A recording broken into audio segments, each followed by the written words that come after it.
नमस्कार, शाम के 4 बज गए। एनडीटीवी इंडिया पर आपका बहुत बहुत स्वागत है। लोकसभा में दिल्ली सेवा बिल पर चर्चा हो रही है। चर्चा की शुरुआत करते हुए गृह मंत्री अमित शाह ने कहा कि हम कानून बनाने का अधिकार है, संविधान ने यह अधिकार संसद को दिया है।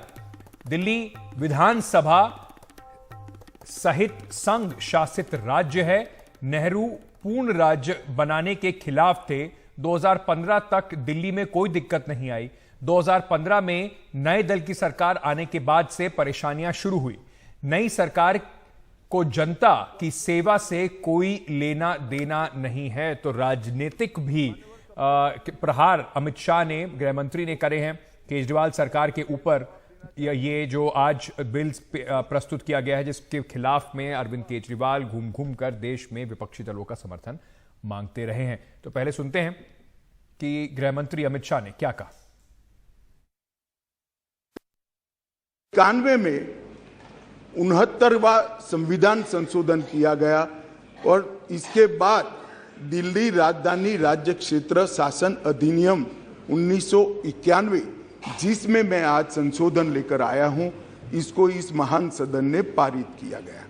और वही विधेयक के अंदर, संविधान संशोधन के अंदर 239A, जिसका मैंने जिक्र किया, उसमें इस संसद को राजधानी क्षेत्र के किसी भी हिस्से के लिए और किसी भी कार्य के लिए कानून बनाने के लिए संपूर्ण अधिकार संसद को देने का काम किया गया। 1993 से व्यवस्था चली आ रही थी। कभी भारतीय जनता पार्टी सत्ता में आई, कभी कांग्रेस पार्टी ने शासन किया। कभी ऊपर कांग्रेस का शासन था तब हमारी सरकार थी, तो कभी ऊपर कांग्रेस की सरकार थी तब नीचे हमारा शासन था, मगर कोई झगड़ा नहीं हुआ था। सब कुछ ठीक चल रहा था, क्योंकि किसी की मंशा अधिकार हथियाने की नहीं थी, सेवा करने की। कांग्रेस पार्टी ने भी भाजपा के साथ झगड़ा नहीं किया, भाजपा ने भी कांग्रेस सरकार के साथ झगड़ा नहीं किया और बहुत अच्छे से चल रहा था। कोई डिस्प्यूट नहीं, कोई झगड़ा नहीं। 2015 में यहां स्थिति बदली और यहां एक ऐसे दल की सरकार आई जिसका मकसद, मुझे कोई झिझक नहीं है कहने में, जिसका मकसद सेवा करना है ही नहीं, झगड़ा करना। प्रॉब्लम ट्रांसफर पोस्टिंग के अधिकार का नहीं है, विजिलेंस को कंट्रोल में लेकर बंगला जो बना दिया है, इसका सत्य छुपाना है।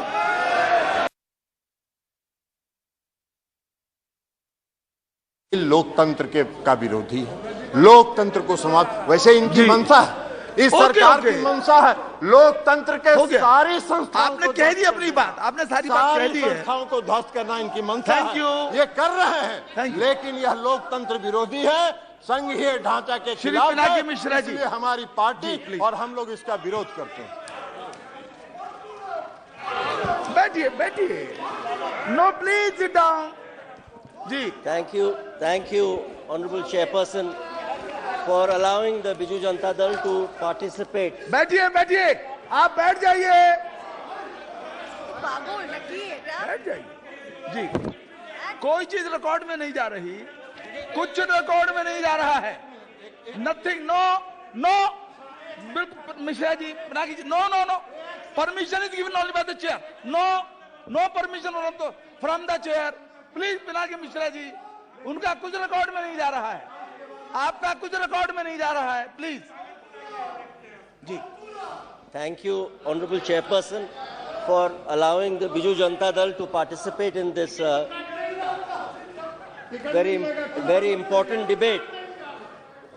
Firstly, let me Choubey ji, क्या बात है? आप जरा शांत रहिए, शांत कीजिए उनको शांत कीजिए। नहीं, नो चौबे जी, अरे चौबे जी, प्लीज बैठ जाइए, अपना बैठिए।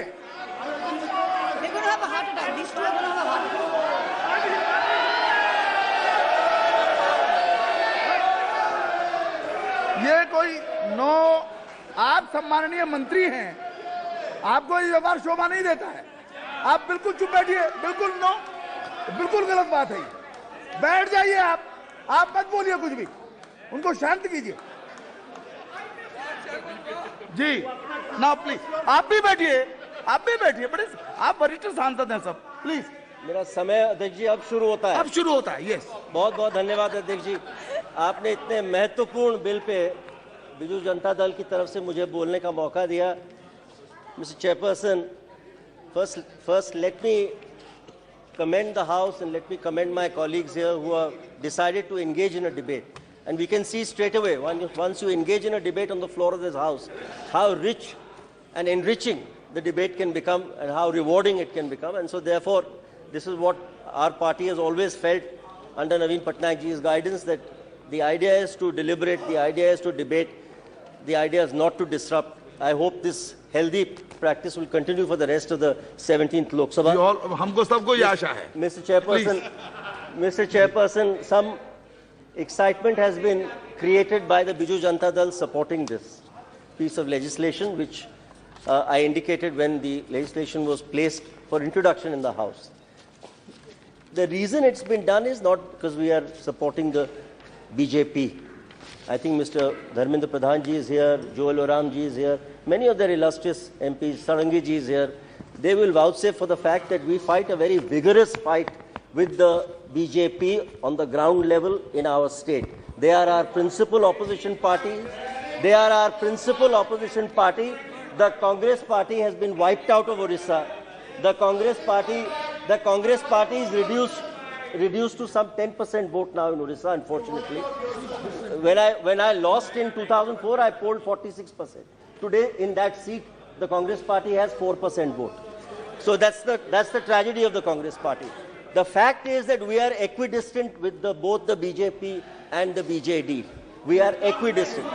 We are in. The reason we support this is because we have studied the constitutional position of the power of this parliament to enact a law.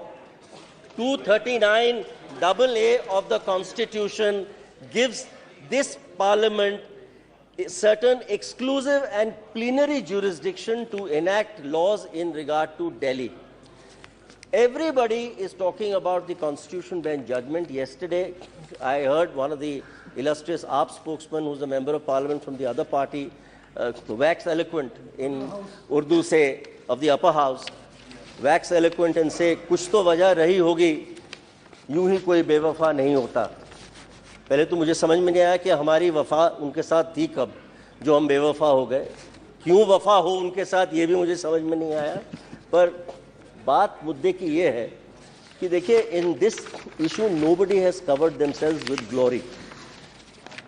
The Supreme Court, in the Supreme Court, specific prayer was made on behalf of the National Capital Territory of Delhi that the government has sought a stay of the NCT ordinance on the ground that it prevents the government of NCTD from meeting its popular mandate.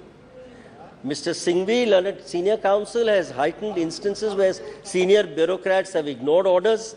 The LG has terminated the contract of 437 consultants working with various departments of the government. I cannot understand for the life of me why 437 consultants have to be appointed at your and my expense to run certain departments here. I cannot for the life of me understand, and therefore let me say this straight away, that the government the government of Delhi certainly has not covered itself in glory in this regard. So therefore, to take a high moral position on this perhaps is a little unwarranted. But more important, तो इस वक्त जो parliament के अंदर चर्चा चल रही है, दिल्ली सेवा बिल जो है उसको लेकर अमित शाह की बात आपको हमने पहले सुनाई, उसके बाद ललन सिंह बोल रहे थे, और अब पिनाकी मिश्रा बीजेडी के जो हैं, जिन्होंने समर्थन दिया है कांग्रेस पार्टी को, बीजेपी को, वो इस वक्त बात करते नजर आए.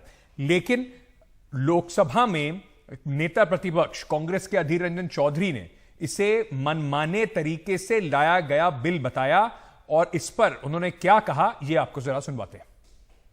सबसे बड़ी मनमानी ये की गई है कि इन सभी संस्थाओं के लिए बजट दिल्ली विधानसभा और दिल्ली से पारित किया जाएगा, मगर इनमें नियुक्तियां केंद्रीय राजनीतिक अधिकारियों द्वारा किया जाएगा. तो ये मनमानी तरीके से इस तरीके की बिल मत लाया करो. एक ब्यूरोक्रेट पे सारे जिम्मेवारी मत छोड़ो. क्योंकि हमारे हिंदुस्तान में एक चेक्स एंड बैलेंस होते हैं, ये चेक्स एंड बैलेंस को मत तोड़ो। अगर चेक्स एंड बैलेंस टूट जाएगा तो हिंदुस्तान नामक जो देश है इसके लिए बड़ा खतरा पैदा होगी। इसलिए कहते हैं आप भगवान आपको ज्यादा ज्ञान दे, आपको ज्यादा बुद्धि दे और ये आप प्रत्याहार करें। तो अधीर रंजन चौधरी इस बिल पर अपनी बात रखते हुए मनमाने तरीके से लाया हुआ इसको बिल बता रहे थे। बीजेपी को लोकसभा में जो अगर आप नंबर्स की अगर बात करें तो उसमें लोकसभा में बीजेपी को इस पर खास कोई आवश्यकता है नहीं। यहां पर तो उनकी जिसको अंग्रेजी में ब्रूट मेजॉरिटी यानी कि बिल्कुल जबरदस्त बहुमत उनके पास है, आसानी से हो जाएगा। यहां पर सिर्फ अगर कहा जाए तो कवायद के तौर पर इस विपक्ष अपनी बात रखने के लिए यहां पर जरूर खड़ा हुआ है। लेकिन राज्यसभा को लेकर जो सबकी उत्सुकता थी, नजरें बनी हुई थी, वो एक काफी दिलचस्प लड़ाई थी। लेकिन जैसे ही बीजेडी, वाईएसआरसीपी और टीडीपी का साथ बीजेपी को मिला है तो अब वहां पर भी उनकी जो राह है वो बिल्कुल आसान हो गई है। वो ऐसा लग रहा है कि आसानी से इस बिल को पारित करा लिया जाएगा। उसी को देखते हुए इस वक्त जो ये पूरी चर्चा चल रही है लोकसभा में, कहीं ना कहीं ये जो बात पूरी रखी जा रही है, बीजेपी अपनी बात रख रही है, विपक्ष के सांसद अपनी बात रख रहे हैं, लेकिन अगर कुल मिला के मुद्दे की बात पर आए तो यहां पर ऐसा लगता है कि वॉकआउट करने के सिवा विपक्ष जो इंडिया का जो पूरा गठबंधन बना है उसके पास कोई चारा नहीं है। पिनाकी मिश्रा बीजेडी के हैं, जैसे बता रहे थे कि देखिए हमारा बीजेपी और कांग्रेस दोनों से राबता नहीं है, हम किसी भी दल के साथ नहीं है, लेकिन हम इस बिल के समर्थन में हैं। उसके लिए क्या कारण वो बता रहे हैं, जरा आपको सुनवाते हैं। With regard to Bengal, it cannot be brought because the constitution doesn't permit you. Constitution permits you to bring this law with regard to Delhi. The government has taken a position that because of certain acts of omission or commission or whatever, that they have decided that to put an end to it, that they will want certain fetters to be put on the government of Delhi, and the Supreme Court now will decide whether services can be included among the other three provisions which were exclusion provisions in the Constitution. So it's a pure constitutional issue. It is not a question of the BJD supporting the BJP. The BJD only supports Parliament's power to enact this piece of legislation. There is no doubt on that score. Kindly understand that. Therefore, we continue to fight the BJP as we continue to fight the Congress party in our state. And as far as the no confidence motion is concerned, when that is taken up, we will certainly give our reasons as to why we feel that the no confidence motion brought by the opposition today is perhaps not warranted again in the facts and circumstances that obtained today. We will make our position clear on that. Therefore, I, on behalf of my party and on behalf of my leader, take the advised position that Parliament has the power to enact this piece of legislation. It is under the scrutiny of the courts. Yes, we shall await the scrutiny of the courts. Perhaps this debate today ought not to be so fractious as it's made to be. Let's wait for the judgment of the court. Thank you very much, Mr. Chairman, sir. Shrimati Meenakshi Lekhi. चलिए, मेरे भाई सहयोगी मनोरंजन भारती इस वक्त हमारे साथ जुड़ रहे हैं इस पूरे मुद्दे पर बात करने के लिए। मनोरंजन जी, अब तो ये खाना पूर्ति कम से कम लोकसभा में पहले ही थी, राज्यसभा में भी अब ये खाना पूर्ति बदल गई है। जो पिनाकी मिश्रा अभी बता रहे थे, उनका कटाक्ष कांग्रेस और आम आदमी पार्टी पर ज्यादा था और शायद इसी को लेकर जो पूरी लड़ाई लड़ने की कोशिश की थी, इकट्ठे आके राज्यसभा में एक मैसेज देने की कोशिश की थी, वो मैसेज कहीं इंडिया दलों का विफल होता दिखाई पड़ रहा है। जी हाँ, निश्चित रूप से। और बीजू जनता दल की पोजीशन आप जानते हैं कि वो इंडिया में है नहीं, जो गठबंधन विपक्षी दलों ने बनाया है उसका हिस्सा है नहीं। और राज्यसभा में भी जहाँ पर कि सरकार को थोड़ी सी दिक्कत महसूस होती है कुछ बिलों को लेकर के, वहाँ पर भी हमेशा बीजू जनता दल या फिर कहें तो जगन मोहन रेड्डी की पार्टी है वाईएसआर कांग्रेस, वो भी सपोर्ट करती है। लेकिन एक चीज़ आपका ध्यान आकर्षित करूँगा, वाईएसआर रेड्डी कांग्रेस के जो सांसद थे इससे पहले बोले और छोटे से भाषण में अंत में उन्होंने कहा कि मुझे उम्मीद है कि ये बिल जो है ये केवल दिल्ली तक ही सीमित रहना चाहिए और दिल्ली तक ही सीमित रहे, इस तरह के बिल बाकी राज्यों के लिए ना लाया जाए। तो एक बात, भले ही वो सरकार को सपोर्ट कर रहे हैं उन्होंने कहा हुआ है, उनकी स्टेटेड पोजीशन है। राज्यसभा में भी कुछ नहीं बदलेगा, लोकसभा में तो खैर बहुत ज़्यादा मेजॉरिटी है, लेकिन सभी पार्टियों की जो पोजीशन है वो ऑन रिकॉर्ड एक तरह से आ जाएगी। और उसके बाद आप कह सकते हैं कि जो दल अब अभी तक कहा जा रहा था कि वो ना इस तरफ है ना उस तरफ है, उनके बारे में भी अब ये कहना पड़ेगा कि वो जो है वो एनडीए के साइड में जा रहे हैं, यदि बिलों के लिहाज से हम देखें तो। बिल्कुल, बिलों के लिहाज से अगर आप देखेंगे तो एनडीए के साथ में जा रहे हैं, और इसका असर 2024 के चुनाव पर कैसे पड़ेगा ये भी एक बड़ा महत्वपूर्ण और दिलचस्प विषय होगा। बाबा बने रहिए हमारे साथ। मीनाक्षी लेखी इस वक्त बात कर रही हैं, दिल्ली से सांसद हैं, नई दिल्ली कॉन्स्टिट्यूएंसी से, लोकसभा कॉन्स्टिट्यूएंसी से। सुन लेते हैं। 8-8 लाख क्यूसेक पानी दिल्ली में छोड़ा गया, तब बाढ़ नहीं आई। ये बात मैंने इसलिए शुरू की कि आज जब यहां बैठे हुए लोग जिक्र करते हैं दिल्ली का, तो वो भूल जाते हैं कि दिल्ली राज्य नहीं है।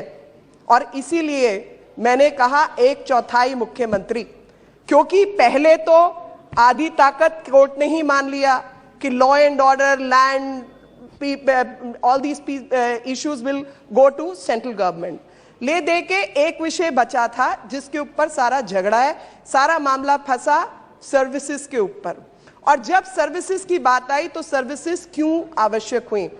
मेरे से पूर्व में बोलने वाले मेरे अन्य दल के मित्रों ने कहा कि इंटरप्रिटेशन का अधिकार सिर्फ और सिर्फ सुप्रीम कोर्ट को है। अब अगर हम सब मानते हैं कि इंटरप्रिटेशन का अधिकार सुप्रीम कोर्ट को है, तो सुप्रीम कोर्ट ने ही अपने निर्णय में तय किया है कि दिल्ली जो है वो यूनियन टेरिटरी का अधिकार रखती है, वो स्टेट नहीं है।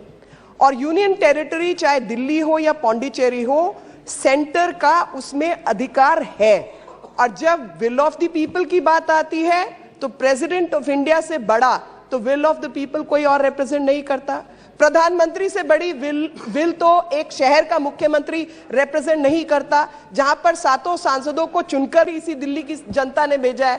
तो जब ऐसी ऐसी मुश्किलें आती हैं दिल्ली में, मैं कोविड याद दिलाना चाहती हूं या बैठे हुए सब लोगों को, पूरे देश की रिक्वायरमेंट कोविड से पहले ऑक्सीजन की 972 मेट्रिक टन थी, पूरे देश की, जो लिक्विड ऑक्सीजन की, लिक्विड मेडिकल ऑक्सीजन चाहिए होती थी एलएमओ की। कोविड आया, भाई साहब ने एक तो अस्पताल नहीं बनाया, किसी की कोई मदद नहीं की, भोजन की व्यवस्था नहीं की, कोई काम नहीं किया। और ले देकर, क्योंकि दिल्ली कैपिटल सिटी है, पूरा देश और अंतरराष्ट्रीय व्यवस्थाओं की निगाह यहां लगी रहती है, तो केंद्र सरकार को कूदना ही पड़ेगा। आप कैसे कह सकते हैं कि भाई सांसद काम नहीं करेंगे? सांसद बेचारे इंटरवीन नहीं कर सकते, लेकिन उनके ऊपर रिस्पॉन्सिबिलिटी निश्चित की जाती है। जब रिस्पॉन्सिबिलिटी निश्चित की जाती है तो केंद्र सरकार ने सुप्रीम कोर्ट में कहा कि भाई 972 मैट्रिक टन दिल्ली के लिए बहुत अधिक है, हम इतनी सिर्फ दिल्ली को नहीं दे सकते, पूर्वोत्तर के राज्यों से जहां पर आयरन एंड स्टील मैन्युफैक्चरिंग होती है, वहां से ऑक्सीजन को काट करके लाना दिल्ली। और आप अंदाजा लगाइए कि केंद्र सरकार ने क्या कुछ नहीं किया। क्रायोजेनिक टैंकर्स, हवाई जहाज, ट्रेन, सब कुछ लगाकर ऑक्सीजन लेकर आए और लाकर दिल्ली के बॉर्डर पे ऑक्सीजन खड़ी कर दी। बोला जी बताइए कहां भेजनी है, तो उसकी अव्यवस्था थी, इनको पता नहीं था कहां भेजनी है। और जो प्राइवेट अस्पतालों की अपनी व्यवस्था थी ऑक्सीजन लाने की, खरीदने की, उसको तहस नहस करके इन्होंने सरकारी अस्पतालों में वहां पर भेज दिया जहां पर कोई व्यवस्था खड़ी नहीं की थी। दिल्ली के अंदर जब मेडिकल चीजों की व्यवस्था की बात आती है तो एम्स केंद्र सरकार चलाती है, सफदरजंग केंद्र सरकार चलाती है, लेडी हार्डिंग, लेडी इरविन सब केंद्र सरकार चलाती है। कई लाख करोड़ रुपए का खर्चा केंद्र सरकार करती है, अर्बन डेवलपमेंट मंत्रालय करता है। जब इनको कहा गया G20 है, सड़कें ठीक कर लो, तो कहते हैं हम पैसे नहीं देंगे। 700 करोड़ रुपया रोड ट्रांसपोर्ट मंत्रालय ने दिल्ली को दिया है। तो अब आप पूछते हैं कि दिल्ली के अंदर केंद्र का हस्तक्षेप कैसे? दिल्ली के अंदर केंद्र के हस्तक्षेप के बिना दिल्ली चल ही नहीं सकती, क्योंकि शीश महल में रहने वाले नवाबजादे ने 13,500 करोड़ रुपया सिर्फ होर्डिंग पोस्टर के ऊपर खर्च करना तय किया है। और इसलिए यह बिल लाना पड़ा, और यह बिल लाना पड़ा क्योंकि दिल्ली की जनता जवाब हमसे मांगती है। आप जैसों के घर में जब पानी भर जाता है तो आप भी एनडीएमसी को फोन लगाते हैं, दिल्ली सरकार को फोन नहीं लगाते। 70,000 करोड़ का घोटाला जल बोर्ड में होता है तो उसकी जवाबदेही किसी की नहीं होगी। इस एक्ट के, इस बिल के मूल में जो भावना है वो भावना यही है कि एक व्यक्ति, सबने जिम्मेवारियों की और तमाम चीजों की बात की, एक व्यक्ति नवाबजादा बन गया है आम आदमी कहते कहते, और वो भूल गया है कि चुने हुए नेता चाहे कॉरपोरेटर हो, चाहे लेजिस्लेटिव असेंबली से एमएलए हो, चाहे एमपीज हो, सबकी जवाबदेही अपने लोकतंत्र में बैठे हुए व्यक्ति के प्रति है। और यहां पर अपनी सब चीजों से हाथ जोड़कर कह देना कि भैया केंद्र की सरकार काम नहीं करने देना चाहती, हम तो करना चाहते हैं। तो मैं इनसे पूछना चाहती हूं, जैसे इससे पहले मेरे कई मित्रों ने कई सारे उदाहरण दिए हैं, मैं उन उदाहरणों पर नहीं जाऊंगी, पर एक सांसद मंत्री सीधा सीधा हमला अरविंद केजरीवाल पर, तीखे प्रहार नाम ले लेकर उनके ऊपर हमला किया जा रहा है इस बिल के बहाने। छोटा सा एक ब्रेक ले रहे हैं, ब्रेक लेके खबरें और भी हैं, वापस आ रहे हैं। 300-500 करोड़। चलिए अब बात करते हैं कि अहम खबर की। इनकम टैक्स भरने का जो इस साल एक नया रिकॉर्ड देश में कायम हुआ है। 31 जुलाई 2023 तक 6.77 करोड़ लोगों ने इनकम टैक्स रिटर्न भरे। पिछले साल की तुलना में अगर बात करें तो 5.83 करोड़ लोगों ने ही इनकम टैक्स फाइल किया था। तो करीब करीब 1 करोड़ लोगों ने ज्यादा इस बार टैक्स रिटर्न भरे हैं। पिछले साल की तुलना में 16.1% ज्यादा टैक्स रिटर्न फाइल हुआ है। 53.67 लाख लोगों ने पहली बार इनकम टैक्स रिटर्न फाइल किया है। 10 लाख से ज्यादा सालाना सैलरी वाले जो टैक्स पेयर्स हैं वो भी रिकॉर्ड पैमाने पर बढ़े हैं, यानी कि साल में 10 लाख रुपए से कमाने वालों की जो संख्या है वो बढ़ी है।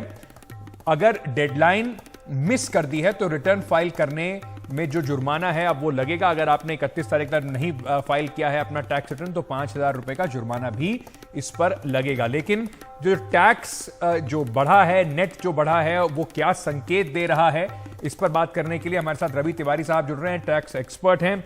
रवि जी, साल दर साल वैसे धीरे धीरे जो टैक्स नेट है वो बढ़ता ही जा रहा है, लेकिन इस बार जो एक रिकॉर्ड वृद्धि हुई है उसको आप किस तरीके से देखते हैं? देखिए, बहुत बड़ा इसके पीछे जो रोल है, एक जो इनिशिएटिव ऑफ जो डिजिटल इंडिया का इनिशिएटिव जिस पे सरकार काम कर रही है कि आपके जब से आप कोई भी ट्रांजैक्शन करते हैं उस पे टैक्स कटता है और वो टैक्स कटने के बाद उसका सारा data online income tax department के पास जमा हो जाता है। तो उसके बाद रिटर्न फाइल करने के लिए सारी चीजें ऑटोमेटिकली ऑनलाइन लिंक हो चुकी है। यहां तक कि आप जब एक बार अपना रिटर्न फाइल कर चुके हैं और अब दूसरे साल जब रिटर्न भरने जाते हैं तो आपके काफी सारे जो फील्ड्स हैं वो ऑटो पॉपुलेट होते हैं, मतलब आपको दोबारा नहीं भरने पड़ते हैं। तो इसके कारण जो ये सारा लिंकेज हो गया है ट्रांजैक्शंस के बीच में, टैक्स जब टीडीएस कटता है वो डेटा सरकार के पास होने की वजह से बहुत सारे जो लोग जिन्होंने पहले टैक्स नहीं भरा वो उस टैक्स नेट के अंदर आ जाते हैं। दूसरा, कहीं ना कहीं ये भी संकेत है कि रोजगार में इजाफा होने की वजह से और एम्प्लॉयमेंट रेट जो एटलीस्ट व्हाइट कॉलर में बढ़ने से उसमें ये टैक्स फाइलिंग काफी उसके कारण बढ़ोतरी हुई है। और तीसरा संकेत ये भी है कि आप सरकार ने बहुत सारे प्रावधान लेकर आए हैं जिसमें अगर आप एक लोअर रेट को चूज कर सकते हैं। अगर आपकी 5 लाख से कम भी सैलरी है तो आपको टैक्स नहीं कटता है। तो उसमें बाद लोगों को एक प्रोत्साहन मिल रहा है कि आप आए और टैक्स रिटर्न जमा कराएं। इससे आपका एक स्टेटस लीगलाइज हो जाता है जिसके कारण आपको कंप्लायंस में कभी प्रॉब्लम नहीं आएगी। तो मेरे ख्याल से बहुत सारे फैक्टर्स साथ में काम कर रहे हैं जिसके कारण ये रिटर्न फाइलिंग बढ़ोतरी हुई है। तो क्या इसको जो इनिशिएटिव्स हैं इसको क्या माना जाए कि विशेष तौर पर जो डिजिटाइजेशन हो रहा है, सरल बनाया जा रहा है? जैसे जीएसटी को लेकर अभी तक कई बार ये चर्चा होती है कि थोड़ा प्रोसेस टीडीएस है उसे और सरल बनाने की आवश्यकता है, इस वजह से जीएसटी बढ़ तो रहा है लेकिन अभी भी बहुत उसमें गुंजाइश है। तो क्या इनकम टैक्स को, जो पर्सनल टैक्स की हम बात कर रहे हैं, उसकी तरफ सरकार का ध्यान ज्यादा गया है, उस पर ज्यादा और आसानी कर दी गई है भरने के लिए? आपको सीए के चक्कर थोड़े कम लगाने पड़ेंगे, चीजें थोड़ी आसान हो गई, आप खुद भी भर सकते हैं? जी बिल्कुल। एक चीज और हमें ध्यान रखनी चाहिए कि जो इनकम टैक्स के प्रावधान है, जो डिजिटाइजेशन की इनिशिएटिव्स हैं, वो जीएसटी के कई बहुत पहले लिए जा चुके थे। जो ट्रेसेस के नाम से इनकम टैक्स वेबसाइट शुरू की गई थी, वो जीएसटी आने के पहले हो चुका था वो। तो इसलिए कहीं ना कहीं एक लर्निंग कर्व इनकम टैक्स में ज्यादा अच्छा मिला है सरकार को, जिसके कारण ये अब जाकर इसका एक बेनिफिट देखने को मिल रहा है। और आपने जैसा कि बताया कि रिटर्न जो फॉर्म्स है वो काफी सरल हो गए हैं। अब लोगों को सीए के पास जाने की जरूरत नहीं है। ऑनलाइन बहुत सारी वेबसाइट्स हैं जहां पर आप अपने बिना कोई पैसा खर्च करे आप डिटेल भरी और वो आपका कॉम्पिटिशन और रिटर्न खुद बनाकर दे देते हैं। तो ये काफी सरल हो गया लोगों के लिए। एक छोटा सा सवाल मेरा और है, संक्षेप में इसका जवाब दीजिएगा। क्या ये जो नई टैक्स पॉलिसी जो आई है और ओल्ड टैक्स रिजीम है, दो रिजीम जो है, क्या नई टैक्स रिजीम आने से भी इसमें कुछ बढ़ोतरी हुई है, थोड़ी आसानी बढ़ी है लोगों के लिए? जी बिल्कुल। देखिए, आप पुराने टैक्स रेजिम में आपको बहुत सारे डिडक्शंस लेने पड़ते हैं, चाहे वो एचआरए हो या हाउसिंग लोन इंटरेस्ट हो, जो धीरे धीरे वैसे भी कम होते जा रहे थे। अब जो नई टैक्स रेजिम है उसमें बहुत ही सिंपल कैलकुलेशन है, जिसमें आपकी टोटल सैलरी में आपको कोई डिडक्शन नहीं मिलता है, लेकिन उसके रेट कम कर दिए गए।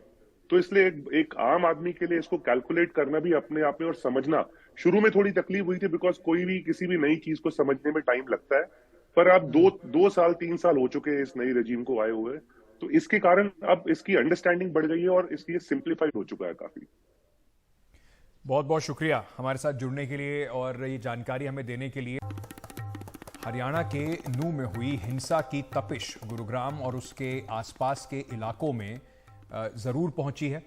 हालांकि अब हालात जो हैं वो थोड़े सामान्य में होते जा रहे हैं या कहें काबू में आते जा रहे हैं, लेकिन 2 दिन से जितना कुछ झुलस चुका है उसकी भरपाई आसान नहीं है।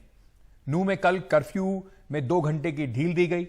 हालात नियंत्रण में जरूर रहे, लेकिन तनाव जो है वो अभी भी बरकरार है।